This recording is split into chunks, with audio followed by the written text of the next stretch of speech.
What's happening? I'm Dr. Boyce Watkins. Welcome to Your Black World in the Black Business School. I wanted to hit something real quick. I thought this was really interesting.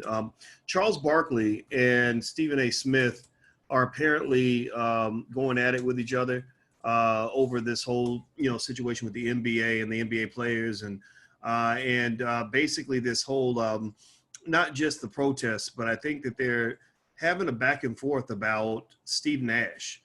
Steve Nash just got hired to coach the Brooklyn Nets or something. And basically Nash is, he's a white guy that has no experience apparently. And so this pissed some people off, which it should have.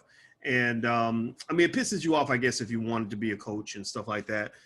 Now, here's what I'm going to read some of what Barkley said, and I'm also going to read some of what Stephen A. said. Do me a favor, hit the thumbs up button, share, subscribe button. What's up on Instagram? My Instagram is The Real Boyce Watkins.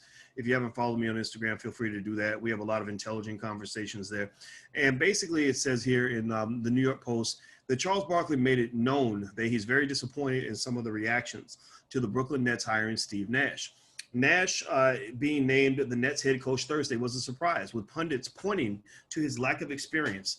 ESPN analyst Stephen A. Smith chose to portray the hire as a case of white privilege, pointing out to a number of black candidates, including former interim coach Jacques Vaughn, who were passed over. Barkley, it appeared, directly called Smith out, but he did not hold back, and he did not hold back. I'm very disappointed in some of the guys on television today talking about white privilege. Very disappointed. He says, they're like, well, this doesn't happen to black guys. He said, and I'm like, it happened to Doc Rivers. It happened to Jason Kidd. It happened to Derek Fisher. 9 of the 16 coaches hired without any previous experience since 1978 to 79 are black. Wow. That's really interesting. And what do you guys think? I don't know. I think that's pretty heavy that 9 out of 16 coaches hired without any previous experience are black. That don't sound like white privilege to me. That just sounds like they didn't do their homework and didn't look at the data, because I don't know how to defend that. Don't get me wrong. I'm all for all black everything. I'm all for black people getting everything that we want, everything we deserve, and then some. But, one hire is one hire. It's not 1,000 hires. And he says, when you have a responsibility, especially when you have to talk about something as serious as race, you can't be full of crap. He said, you have to be honest and fair. And he says, Steve Nash is a great player. And a good dude, but I was disappointed in some of these guys. I was like, dude, black guys have done this before. Now, do we need more black coaches in the NBA? Yes. Do we need more black coaches in college football? Yes. Do we need more black coaches in pro football? Yes. Thursday, Smith asserted on First Take that this does not happen for a black man. On Friday's edition of the show, he did not back down in the face of criticism. He said, quote, those hires were for teams that were tanking. Yeah, but you know what? If I get a chance to get hired in the NBA, I'm going to take that job because the NBA pays pretty well. And I don't feel sorry for anybody that gets a good job in the NBA. I just don't. There's just so much money. Let me see here. What's the total salaries of NBA players? I'd like to see how much the NBA pays out per year in total NBA salaries. And I'm making this point for a reason. Let me see here. The average salary of an NBA player is $7.7 million. So let's see, how many players are there in the NBA? Let's see here. How many players are in the NBA? The NBA has 450 players. So let's do some quick math right quick. Let's do some quick math. All right, so there's 450 players. They all get, let's round down. Let's use a more pessimistic number. Let's say it's 7 million a year. So what's 45 times 7? 5, 3. Okay, carry to 3, 28, 31. So what's that? Is that, wow, hold on, 450 players, each get 7 million apiece. So that's what, 300? Wait, is that 300? No, that's not 300. I'm doing the math wrong. Is that $3.1 billion? Is that right? 450 players. Do the math for me. I'm really stupid right now. So 450 players getting 7 million each. Yeah. Wow. It's like the number was so big. I was just making sure that I said it right. So here's what I want you to kind of process right quick, right? I'm not going to sit here and tell you whether Barkley's right or Stephen A is right. Honestly, if 9 out of 16 players hired with no experience were black, you can't say it's white privilege. You just can't say that, because there are black guys hired with no experience more often than there are white guys. That's fair. That's fine. That's what it is, right? So I'm going to have to go with what Barkley said on this, not because I like Barkley and agree with everything he says, but because he's right. And Stephen A might be wrong on this. And I think it's kind of weird that Stephen A suddenly talking about white privilege, because he was a guy that used to always resist, really getting too black, because he, I've seen ESPN kind of beat him down quite a bit. But here's the bigger point. The bigger point is that it's fascinating to me that we expect to be treated fairly and equally when that ain't your league. When that league was not started by black people, it's not owned by black people. I don't think, maybe some of the teams, I think there's 1 or 2 NBA owners. I don't know how many there are. I got to do my research on it. I know Michael Jordan owns at least part of a team. Let me see here. How many black NBA owners are there? Let me see. How many black people are in the NBA? Let's see. Okay, so 74% of the players are black.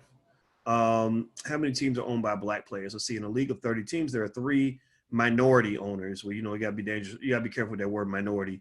The 3 owners are Sacramento Kings, Vivek Ranadive. He don't sound black. That don't sound like a. Tell me, is that a black name? Milwaukee Bucks, Mark Lazary, and Michael Jordan, who owns the Charlotte Hornets. So I don't think. Let me look up this Vivek person. Vivek. No, he's not black. He's looks like he's from India. So he's like a Kamala Harris. So if you think Kamala Harris is black, then maybe you think he's black too. Even though Kamala is part Jamaican, so Jamaican is black. Not African-American, but it's black. Whatever. Anyway, here's the deal. When you don't own something, you're not going to get the same treatment as the person who owns that shit. It just doesn't work like life does not work that way. We're the only people who really think that you can let your oppressor be the owner and they're going to treat you the same as they would treat an owner. That's just not how the world works, and here's what I see that's really fascinating is that the NBA, I don't have any complaints about the NBA. I feel like the NBA treats its workers pretty well. It treats black people pretty well. You come into the NBA, you sign these $100 million deals. Maybe you're worth $200 million, but who gives a shit? You're making $100 million. You're doing pretty well. You can build with $100 million. I know people that are building with $100. I know people out here building with $5,000. If they can build with $5,000, or somebody can go try to build a school with $8,000, then you can build with $100 million. You just got to have the right mindset. And so when NBA players are paid a collective $3 billion a year, which just, that number is so big, it's hard for me to really say it, because I'm like, wait, hold on, that doesn't sound right. That's too big. $3 billion a year. You can create a league with $3 billion a year. Why can't you? And maybe all that isn't black money. We know this, right? But then you throw in endorsements and everything else. The black man is pulling in $2.5 to $3 billion a year every year, from these organizations and from these leagues. And the thing I can tell you, and this is me putting on my finance professor hat, because, that's where my PhD's at. I understand, I have insights that some people don't have. Income should be capitalized and used for additional wealth. The same way seeds, from a fruit can be planted and grow more fruit. You've got a bunch of apples. They just gave you a bunch of apples. You don't sit and wait for more apples. You build a goddamn apple tree. You take the seeds out. Oh, we're gonna have a whole lot of trees, right? And you start planting those damn things. You start planting your apples so you can have an apple tree. So we got $3.1 billion worth of apple seeds and apples, and some of us are just sitting around eating apples. And then we get mad when they don't give us all the apples, or they don't give us more apples. I need more apples. If you don't give me more apples, I'm going to starve to death. It's funny. I just almost get a kick out of hearing about NBA players living paycheck to paycheck, or Hollywood actors that have been in $100 million movies who need their next job. That's like people who just keep getting apples and they keep eating apples. And never once do they stop and say, I need to plant some seeds. I have to plant some seeds. Do you have to have land to plant those seeds? Not those seeds, no. If you're an NBA player and you got millions of dollars, Call me right now. I can show you how to flip that money 10 times over in the next 10, 20 years. It's very easy to do. It's not hard. It ain't rocket science. You don't have to go to college to get a degree in it. It's just not that hard to do, because there are families that do this where nobody in the family even goes to college because they consider going to college something that workers do. There are wealthy families where they say, why would you go to college unless you're going there for fun, or you're going there to learn art and literature and things that have nothing to do with money. Maybe you're doing that because money is no longer a factor for you, but going to college is not something that they do in order to make money. They can actually take the wealth they have and build off of that. Now, what is my cut? I don't even, honestly, I'm just joking. If you really want financial advice, go to a financial advisor. Don't come to me. I don't even want to do stuff like that. Honestly. I just want to make a point. I want to make a point that I think it's quite fascinating that these NBA guys, that they haven't just sort of got together and said, let's just form a league. You know, Ice Cube was here yesterday, and Ice Cube has a league. He formed the Big Three. You know, I think they had to raise $10 billion or something, some ridiculous amount of money. And he did that with his partners. You know, why can't these NBA players do the same thing? I just totally don't understand it. So, you know, because you're sitting here fighting over jobs when really you could be fighting over assets, you know, and so I'm just, you know, with Stephen A. and Barkley, who's right? Is it white privilege? It probably is, because whoever owns the organization is going to be the one who's making the rules.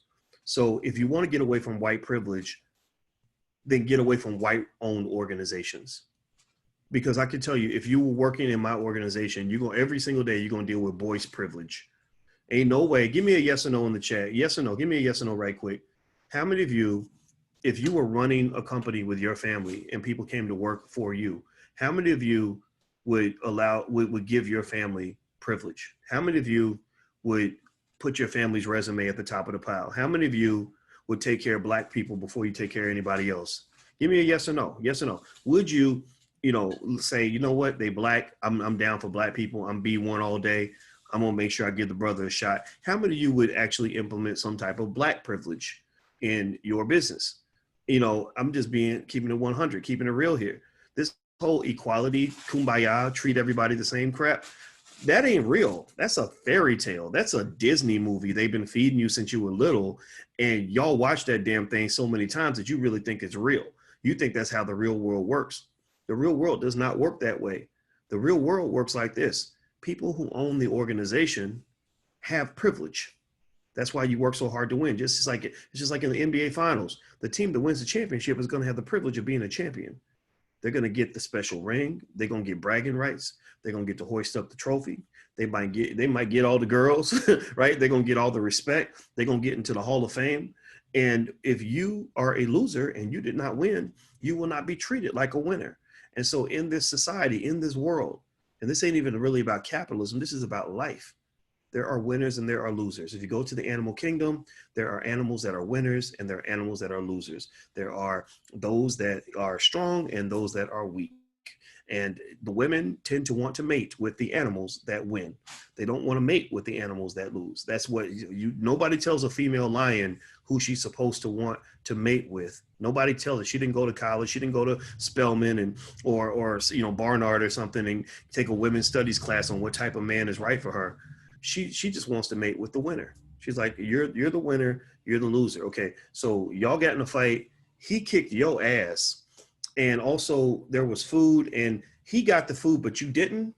Well, I'm going to make a baby with him because I need to protect my babies and I need to be with the man that can protect me, that is going to be able to get food and is basically the winner, the alpha, right? So the Black man, I think when you constantly submit yourself to become the underling of other people, and then you whine and complain about being mistreated by other people, you're basically saying, I don't want to be a winner. I want to be, I want to avoid being the biggest loser. And so I personally just don't even like conversations like that. I can't do slave talk. I'm not into doing slave talk. I do boss talk. You know, when I talk to people, like, for example, you know, the reason that I love talking to Ice Cube is because I know Ice Cube's a boss. I know Ice Cube owns companies. Ice Cube owns the Big Three. Ice Cube created the whole Friday movie franchise. Ice Cube created Are We There Yet? Right? He's creating franchises. And so we spoke boss to boss. You know, my business is here. His stuff was over there. And there was a certain language that bosses speak. But I've talked to other celebrities who are nothing more than high paid employees.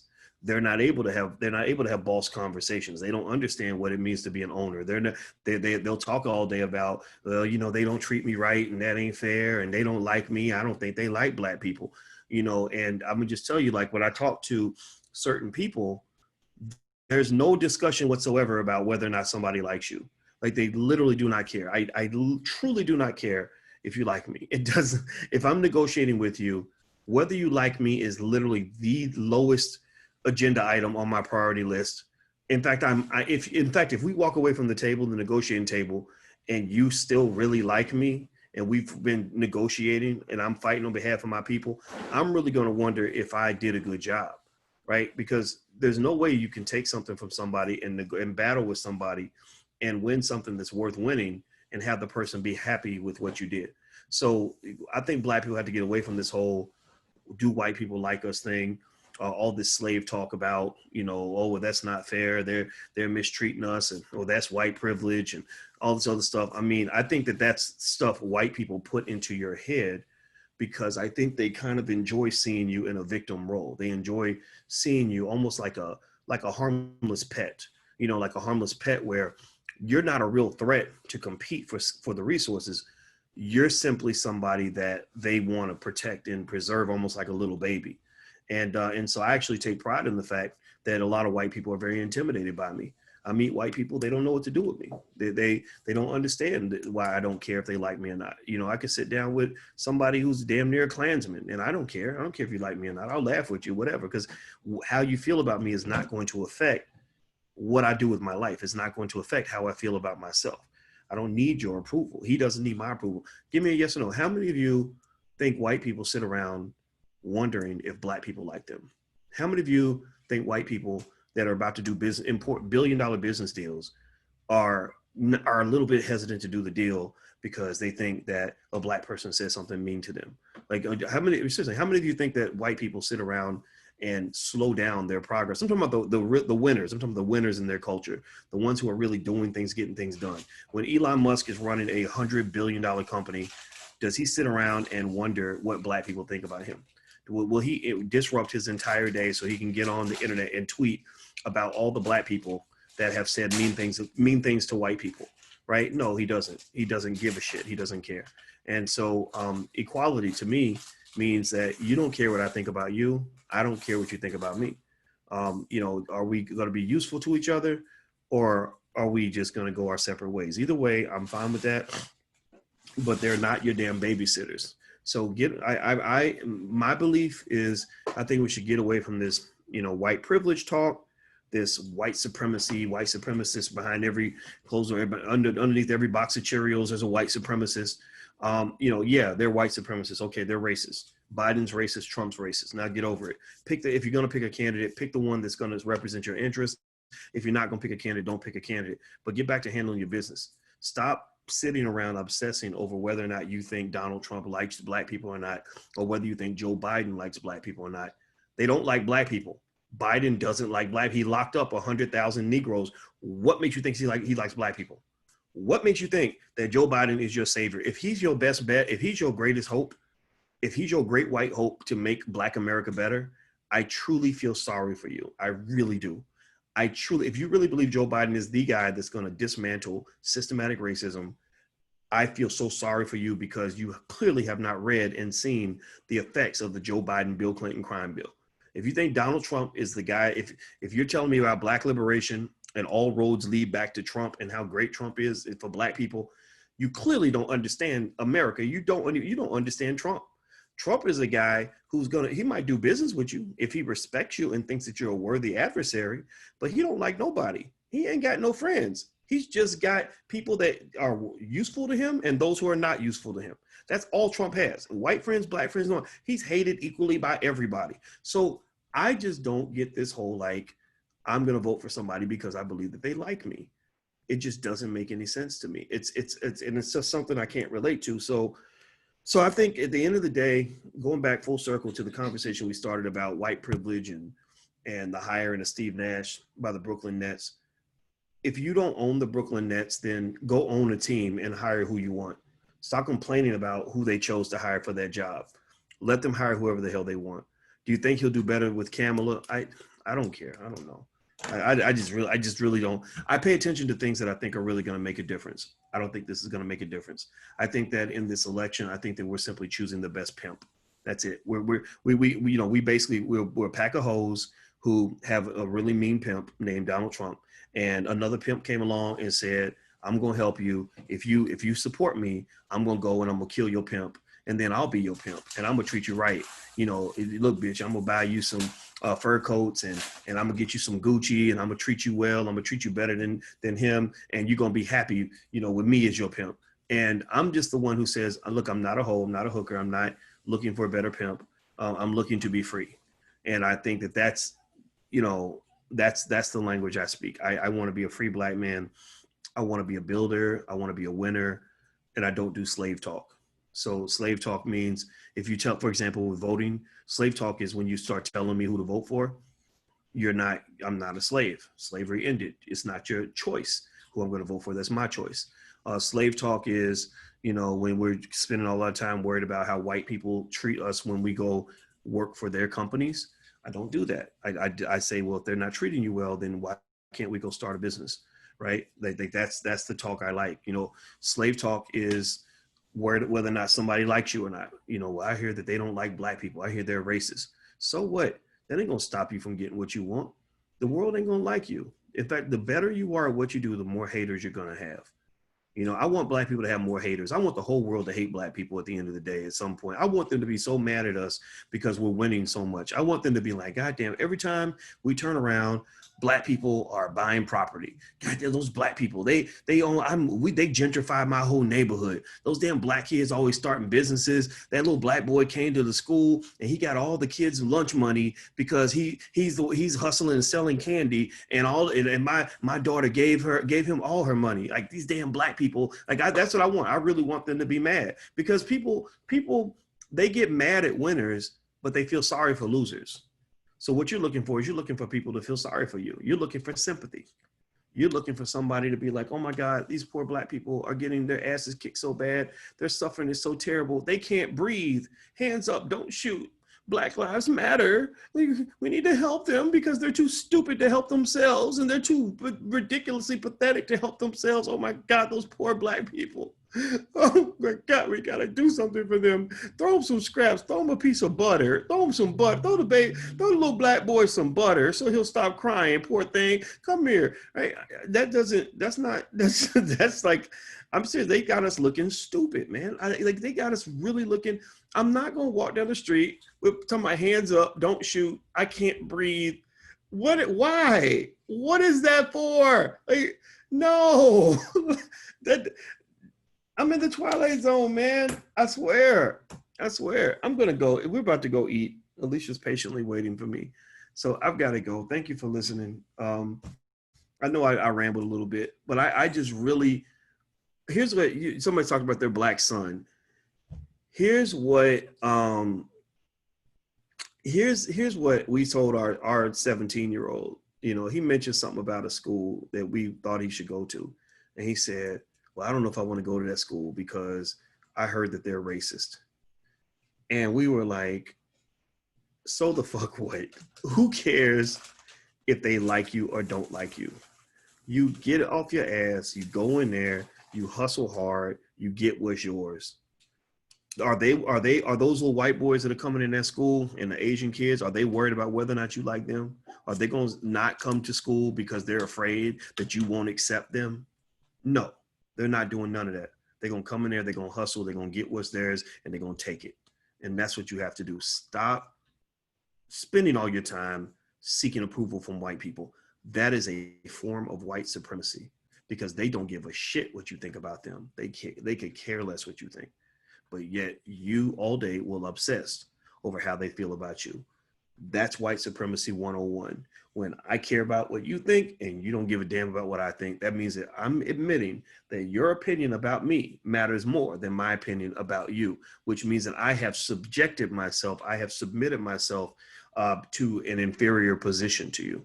So stop being silly, man. This is stupid. This is just stupid. I'm going to go. Hit the thumbs up button, hit the share button, hit the subscribe button.